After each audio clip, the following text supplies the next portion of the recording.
Iranian Foreign Minister Mohammad Zarif had told CBS News correspondent Elizabeth Palmer on Tuesday that his country would retaliate for the U.S. strike that killed a top Iranian general, Qasem Soleimani.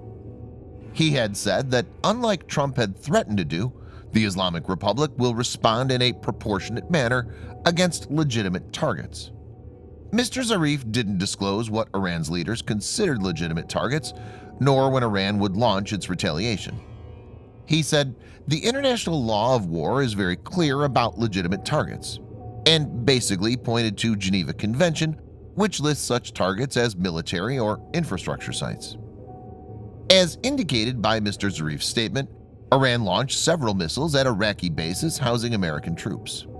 Keeping this aspect in view, the U.S. military had already made a significant move to use Diego Garcia. The decision comes as part of the continued buildup of U.S. forces in the Middle East.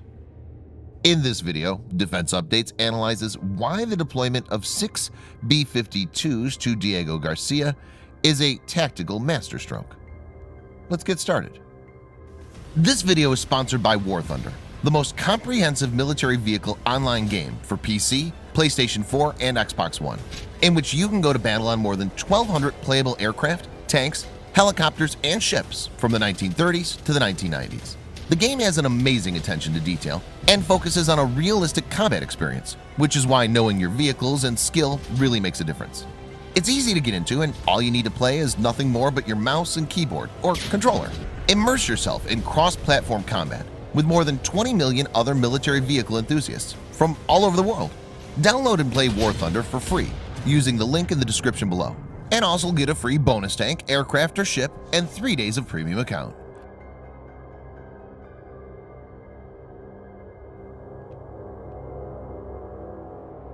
Iran has several kinds of short and intermediate range ballistic missiles as well as cruise missiles. These are deployed on highly reinforced mountain fortresses, as well as some of them are road mobile. So taking these out quickly and effectively will be extremely difficult, if not impossible. Though the Persian Gulf bases have air defense systems, they're vulnerable to an attack, especially if a lot of the missiles are fired simultaneously in a kind of swarm attack. No air defenses are foolproof, as seen during the attack on Aramco oil facility in Saudi Arabia. On September 14th, the facilities located in the east of Saudi Arabia came under attack. As per reports, the raid began around 4 a.m., and drones as well as cruise missiles were used in the attack. There were 18 drones and 7 missiles. Being facilities of very significant importance, they were protected by layered air defense. The outer layer was Patriot PAC-2 surface-to-air missile batteries that the U.S. sold to Saudi Arabia to intercept aircraft and missiles. The inner layer consisted of several short-range automatic gun systems that were designed for last-ditch defense. In this case, the Patriot air defense failed to detect the incoming threats or was too late. The automatic gun systems were fired sporadically, but the threats were not taken down. U.S. Secretary of State Michael Pompeo later admitted that U.S.-made Patriot missile defense systems failed to repel the attack on the kingdom's oil facilities. The Department of State press service quoted Pompeo as saying, "We've seen air defense systems all around the world have mixed success. Some of the finest in the world don't always pick things up. We want to work to make sure that infrastructure and resources are put in place such that attacks like this would be less successful than this one appears to have been." The attack was quite effective, and it resulted in a spike in global oil prices. Also, viewers may note that a single bomb on an airstrip could render it useless for several hours, if not days. The image is from the Pentagon's latest missile defense review. It's important to note here that Diego Garcia is outside the reach of even Iran's longest-range missiles. Secondly, no other U.S. base is closer to Iran than it, so a persistent bombing campaign could be carried out from it. This means it's perfectly located, and the Pentagon is correct in leveraging it in this situation. It's to be noted that Diego Garcia is capable of handling nuclear weapons, unlike the Persian Gulf bases, and has a huge infrastructure. Diego Garcia has been used earlier for launching airstrikes during Operation Enduring Freedom and Operation Iraqi Freedom.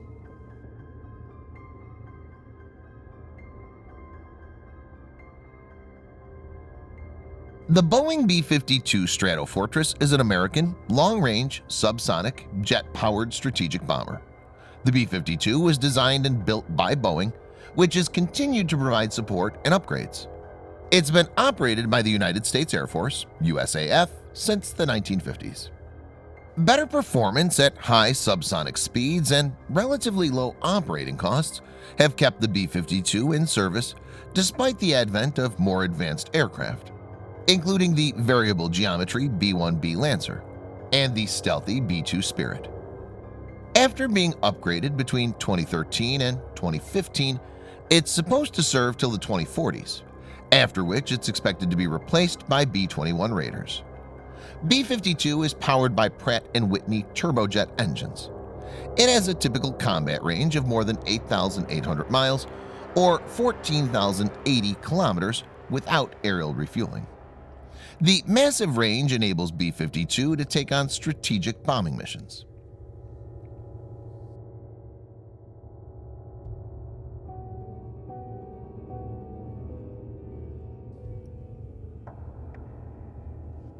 The powerful engines also enable B-52 to carry up to 70,000 pounds or 32,000 kilograms of weapons.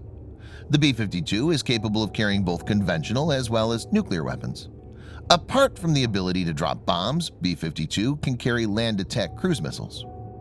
A total of 194 B-52Gs and Hs were modified to carry AGM-86s, carrying 12 missiles on underwing pylons, with 82 B-52Hs further modified to carry another 8 missiles on a rotary launcher fitted in the bomb bay for a total of 20 missiles. The AGM-86 is a subsonic air-launched cruise missile, having a range of 1,100 to 2,400 kilometers, depending on variant. This enables the B-52 to launch it far off from the target. AGM-86 has 3 different variants. AGM-86B, equipped with W-80 thermonuclear warhead, AGM-86C with a conventional warhead, and AGM-86D with an AUP, or Advanced Unitary Penetrator warhead, designed to attack deeply buried targets. The W-80 is a thermonuclear warhead in the U.S. nuke stockpile with a variable yield of between 5 and 150 kilotons of TNT.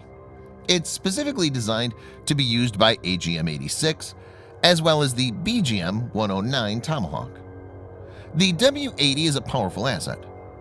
To give viewers a perspective, here's a comparison. Trinity test in New Mexico in July 1945, which led the world into the nuclear age, had a yield of 20 kilotons. Hiroshima's Little Boy bomb had a yield of 13 to 18 kilotons, whereas Nagasaki's Fat Man bomb had a yield of 20 to 22 kilotons of TNT. A single B-52H can carry at max 20 times 150. That's 3,000 kilotons of TNT, which is massively destructive. B-52s are huge, with no stealth characteristics, which results in very high radar cross-section. The bomber is also not as fast as it can fly only at subsonic speeds at max. Due to this, B-52s are not suitable for attacking areas defended by reasonably modern air defense systems. As seen by the downing of the RQ-4 Global Hawk drone, Iran has the capabilities to take out vulnerable platforms. This is where AGM-86 comes into the picture. The missile will enable the B-52s to launch strikes from standoff distances, and hence the Iranian air defense will find it hard to hit the B-52s as they'll be outside their strike envelope. For protection against Iranian fighter jets, B-52s could be escorted by F-22 Raptor or F-35 Joint Strike Fighter, or even the FA-18E or F Super Hornets from American supercarriers. With a capacity to carry 12 or 20 of these missiles, a B-52 could strike multiple targets in a single sortie. Hence, it can be said that B-52s armed with AGM-86 is a potent adversary. A fleet of B-52s would enable the U.S. military to carry out sustained bombing raids if required. Keeping all the aspects into consideration, it can be said that the deployment of 6 B-52s to Diego Garcia will surely provide a great tactical advantage to the American military. Thanks for watching. Subscribe for more videos like this. Hit the like button if you find the video interesting, and kindly provide your feedback in the comment section. This will help us improve.